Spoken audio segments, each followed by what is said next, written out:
ओम जय श्री कृष्ण। आज हम आपको शुक्र ग्रह के विषय में बताते हैं कि शुक्र ग्रह किन किन कार्यों में कितनी सफलता देता है। तो हम आपको देते हैं फिल्म लाइन की, कि जो लोग फिल्म लाइन से जुड़े हुए हैं, बिना शुक्र के कोई भी फिल्म लाइन से जुड़ नहीं सकता है। अब शुक्र कितना पावरफुल है, किन ग्रहों से उसका संपर्क है, उसी तरह से वो सफलता देता है। शुक्र एक ऐसा ग्रह है जो विलासिता अधिक उत्पन्न करता है। तो अब किसी की जन्मपत्री में अगर सूर्य कर्म क्षेत्र 10वें स्थान में है और उसका संपर्क अपने मित्र बुध से हो जाता है, तो वह शिखर तक पहुंच जाता है। फिल्म लाइन में बहुत सारे कार्य हैं। कोई उसमें कैमरामैन है, तो कोई डेकोरेशन करता है, तो कोई एक्टिंग करता है, तो कोई वाद्य बजाता है। यानी जितने भी फिल्म लाइन से जुड़े हुए लोग हैं, सब में शुक्र की प्रधानता आवश्यक है। अब उसमें न्यूनता परेशानी कहां पैदा होती है?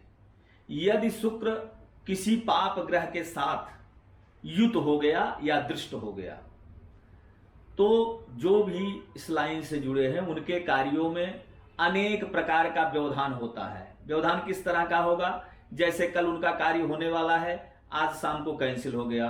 किसी से बात हुआ है कि आप आइए, आपका ये काम करना है, वो कार्य दूसरा कोई ले लिया, वो कार्य से उनका हाथ हट गया। इस तरह से तमाम प्रकार का व्यवधान उत्पन्न होता है। अब मान लीजिए कि शुक्र है, यदि बृहस्पति से दृष्ट हो गया या युत हो गया, तो शुक्र तो अपने प्रभाव के कारण वह इस व्यापारिक लाइन में ले तो जाएगा, फिल्म लाइन में ले जाएगा, लेकिन बृहस्पति और शुक्र आपस में शत्रु हैं। शुक्र जो है वो राक्षसों का गुरु है, बृहस्पति देवताओं का गुरु है। तो बृहस्पति शुक्र के हर कार्यों में व्यवधान उत्पन्न करेगा। अब वह व्यवधान किसके ऊपर पड़ेगा? जिसकी जन्मपत्री में शुक्र और बृहस्पति की दृष्टि हो जाएगी, तो हर कार्यों में रुकावट पैदा करेगा। वहीं अगर बुध से शुक्र दृष्ट है, तो उस कार्यों में बहुत सुंदर लाभ मिलेगा कि अचानक भी जो कार्य वो नहीं करने का, वो भी जबरदस्ती आकर के रिक्वेस्ट करके काम कराएंगे, सम्मान प्रतिष्ठा ज्यादा होगी। यदि शुक्र राहु से दृष्ट है या युत है, तो कार्यों को खराब कर देता है। राहु क्या करेगा? राहु जो है दिमाग को ऐसा घुमाएगा कि आदमी जो अपनी बातों को व्यक्त करना चाहता है या एक्टिंग करना चाहता है या कैमरे से फोटो लेना चाहता है, वो खराब कर दिया करेगा। और खराब करने से क्या होगा कि उसके कार्य में व्यवधान आएगा। यदि शनि और मंगल से दृष्ट है, तो उसकी सामग्रियों टूटेंगी, फूटेंगी, इलेक्ट्रिक के ढंग से उसमें शॉर्ट कर जाएगा। इस तरह का व्यवधान उत्पन्न होगा, आदमी परेशान हो जाता है। तो इनके लिए, शुक्र के लिए उपाय, पहली बात तो जन्मपत्री में देखने के बाद में ही आपको यह पता चलेगा कि शुक्र के लिए जैसे फायर ओपल या एडी अमेरिकन डायमंड, और इसके अलावा जैसे हीरा, इन वस्तुओं को धारण करने से यदि कोई ग्रह राहु से युक्त है, तो हकीक सुलेमानी पत्थर जो है, इसको धारण करने से ये सब दोष खत्म होते हैं। दूसरा, जो हमारे पहले एपिसोड में कुबेर की गठरी बताया गया है, कुबेर की गठरी इस कार्य को करने वालों के लिए बहुत ही शुभ फलदायक है। तो वो कुबेर की गठरी रहने से क्या है कि सभी ग्रहों के दुष्प्रभाव को नष्ट करता है और शुभ फल प्रदान करने की ताकत कुबेर की गठरी में है। वह बड़ा ही सिद्ध चीज है। अब दूसरी बात, शुक्र यदि राजयोग कारक है, मान लीजिए केंद्र में शुक्र है और केंद्र में वह बुध से दृष्ट है, इसके बाद में चंद्रमा जो है वह इनकी दृष्टि में या युति में नहीं आता है, तो यह राजयोग कारक होता है। और राजयोग कारक शुक्र जब बनता है तो यह आकस्मिक धन की प्राप्ति कराता है और यह सभी राज्य तरफ से बड़े लोगों से सम्मान दिलाता है, लोगों के बीच में प्रतिष्ठा बढ़ती है। अब शुक्र जो है ये फिल्म लाइन का जो राजा है। शुक्र जैसे मान लीजिए कि कोई इस लाइन में जुड़ा व्यक्ति कार्य कर रहा है और वह कहीं बाहर निकलता है, जंगलों में या कहीं जाता है, और उसके कार्य में अगर व्यवधान आ रहा है तो सफेद गाय को उनको खिलाने के लिए अनाज, गाय का चारा जो बना बनाया आता है, 11 किलो चारा उनको खरीद करके गाय को खिला दे और उसको प्रणाम कर ले, निश्चित है उसका व्यवधान खत्म हो जाएगा। गाय का दही आदमी अपने पास रखे, कहीं भी जा रहे हैं 2 चम्मच दही अगर आप खा लेंगे तो ये दोष का शमन होगा। जो व्यक्ति शुक्र के प्रभाव में अगर आगे बढ़ता है तो वह अपने क्षेत्र में, इस क्षेत्र में चारों तरफ प्रतिष्ठा प्राप्त करता है, धन प्राप्त करता है।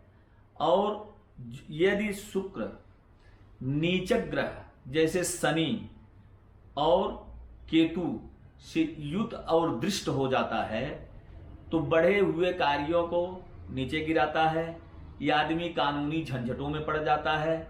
इसी कार्य में कोई न कोई ऐसी दुर्घटनाएं घट जाती हैं कि जिसके कारण से उसे तमाम तरह की कठिनाइयों का सामना करना पड़ता है। यदि शनि दूषित होकर के शुक्र से संबंध बनाता है तो उस व्यक्ति के मुंह से कुछ ऐसे शब्द निकल जाते हैं कि जिन शब्दों के आधार पे उसकी गरिमा खत्म होती है, लोगों से अपशब्द सुनने पड़ते हैं। तो शनि न्याय का देवता है और शुक्र से के साथ में शनि का दृष्ट होना, राजयोग कारक शनि के शुक्र के साथ यदि शनि की दृष्टि हो जाती है तो वह पापग्रही बन जाता है और सारे कार्यों में व्यवधान उत्पन्न करने लगता है।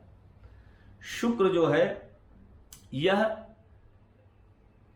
इस लाइन के, फिल्म लाइन के लिए बहुत महत्वपूर्ण ग्रह है। इसकी आराधना, शुक्र की आराधना जरूर करनी चाहिए और इसके लिए आप शुक्र यंत्र को स्थापित करें सफेद कपड़े पे और उन्हें सफेद चंदन का टीका करें और सफेद पुष्प और पंचमेवा से भोग लगाएं, घी का दीपक जलाएं उस यंत्र के पास। इसको करने के बाद में छोटा सा शुक्र का बीज मंत्र ओम सुम शुक्राय नमः, इस मंत्र का 1 माला प्रतिदिन जप करें तो भी शुक्र का दोष नष्ट हो जाता है। गौ की सेवा करने से शुक्र के सारे दुष्प्रभाव कम हो जाते हैं और गौ की सेवा करने के लिए यदि आपके जहां रहते हैं वहां गौ यदि नहीं उपलब्ध है तो जिस जगह गाय हो वहां जा करके आप उनके खाने के लिए सूखा चारा दे करके आइए और जो बस्ते में आता है, गुड़ है, खली है आदि वस्तुएं वहां दान कर दिया करिए तो आपके ये शुक्र का दोष जो है निश्चित रूप से समाप्त होगा। शुक्र जो है नेत्र रोग को भी उत्पन्न करता है। यदि सूर्य से दृष्ट है तो नेत्र में विकार ज्यादा होता है और सूर्य से अगर दृष्ट नहीं है तो कम होता है। लेकिन जहां पे शुक्र सबल होता है वहीं पे शुक्र दोष भी उत्पन्न करता है। नेत्र विकार के लिए सूर्य और शुक्र पूर्ण रूप से जिम्मेदार होते हैं। अब शुक्र यदि 12वें है, द्वितीय भाव में है, 6ठे भाव में है, 8वें भाव में है, इन भावों का शुक्र जो है वह नेत्र विकार उत्पन्न करता है। नेत्र विकार से बचने के लिए या उसकी शांति के लिए माँ भगवती की आराधना या हनुमान जी की आराधना करने से नेत्र विकार ठीक होता है। और दही का सेवन अपने भी करे और शुक्रवार के दिन एक रोटी बनाए, उसके 4 टुकड़े करे और चारों टुकड़ों पर दही लगा करके कौवा के लिए डाल देना चाहिए। ऐसा करने से शुक्र का दुष्प्रभाव जो है दूर होता है। फिल्म लाइन में यह एक राजसी लाइन है और राजसी लाइन को पूर्ण रूप से सफल करने के लिए शुक्र की व्यवस्था जो है वह आपको हनुमान जी का हवन महीने की शुक्ल पक्ष चतुर्दशी के दिन हनुमान जी का पंचमुखी से हवन कराना आवश्यक है, जो मिनिमम 27 पाठों से हवन कराना चाहिए महीने में एक बार। और उसमें पीली सरसों, गूगल, हवन सामग्री, गरी का बुरादा, थोड़ा सा पंचमेवा घी मिला करके, यदि पलाश की लकड़ी उपलब्ध है तो ठीक है, नहीं पलाश है पीपल की लकड़ी मिल जाए तो ठीक है, वह भी नहीं मिलती है तो आम की लकड़ी पे भी हवन कराना चाहिए। और ऐसा करने से आदमी के सारे ग्रहों के प्रभाव कम हो जाते हैं, शुभ ग्रहों के प्रभाव बढ़ते हैं और हनुमान जी की कृपा से इस लाइन में बराबर सफलता मिलती चली जाती है और वह आदमी धीरे धीरे धीरे धीरे अपने इस क्षेत्र में ख्याति, यश और धन सब कुछ प्राप्त कर सकता है।